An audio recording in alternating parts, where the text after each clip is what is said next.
back and turns her head without so much as glancing at Pa. She looks at Vardaman, her eyes, the life in them, rushing suddenly upon them. The two flames glare for a steady instant, then they go out as though someone had leaned down and blowed upon them. "Ma," Dewey Dell says. "Ma!" Leaning above the bed, her hands lifted a little, the fan still moving like it has for 10 days. She begins to keen.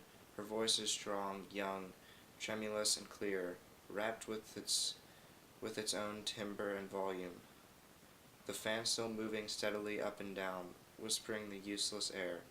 Then she flings herself across Addie Bundren's knees, clutching her, shaking her with the fiery strength of the young before sprawling suddenly across the handful of rotten bones that Addie Bundren left, jarring the whole bed into a chatting sibilance of mattress shucks, her arms outflung and the fan in one hand still beating with expiring breath into the quilt. From behind Pa's leg Vardaman peers, his mouth full open and all color draining from his face into his mouth, as though he has by some means fleshed his own teeth in himself, sucking. He begins to move slowly backward from the bed, his eyes round, his pale face fading into the dusk like a piece of paper pasted on a failing wall, and so out of the door. Paul leans above the bed in the twilight, his humped silhouette partaking that of an owl-like quality of awry feather, disgruntled out of outrage, within which lurks a wisdom too profound or too inert for even thought. "Darn them Boers," he says. "Jewel, I say." Overhead the day drives level and gray, hiding the sun by a flight of gray spears. In the rain the mules smoke a little, splashed yellow with mud, the off one clinging in sliding lunges to the side of the road above the ditch. The tilted lumber gleams dull yellow, water-soaked and heavy as lead, tilted at a steep angle into the ditch above the broken wheel. About the shattered spokes and about Jewel's ankles a runnel of yellow neither water nor earth swirls, curving with the yellow road neither of earth nor water. Down the hill, dissolving into a streaming mass of dark green, neither of earth nor sky. Jewel, I say.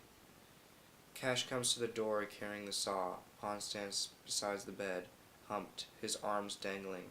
He turns his head, his shabby profile, his chin collapsing slowly as he works the snuff against his gums. "She's gone," Cash says. "She's taken and left us," Pa says. Cash does not look at him.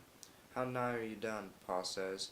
Cash does not answer. He enters, carrying the saw. "I reckon you better get at it," Pa says. "You'll have to do the best you can with them boys gone off that-a-way."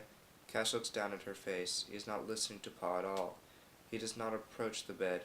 He stops in the middle of the floor, the saw against his leg, his sweating arms powdered lightly with sawdust, his face composed. "If you get in a tight, maybe some of them'll get here tomorrow and help you," Pa says. "Vernon could." Cash is not listening. He is looking down at her peaceful, rigid face fading into the dusks as though darkness were a precursor of the ultimate earth, until at last the face seems to float detached upon it, lightly as the reflection of a dead leaf. "There is Christians enough to help you," Pa says. Cash is not listening. After a while he turns without looking at Pa and leaves the room. Then the saw begins to snore again. "They will help us in our sorrow," Pa says.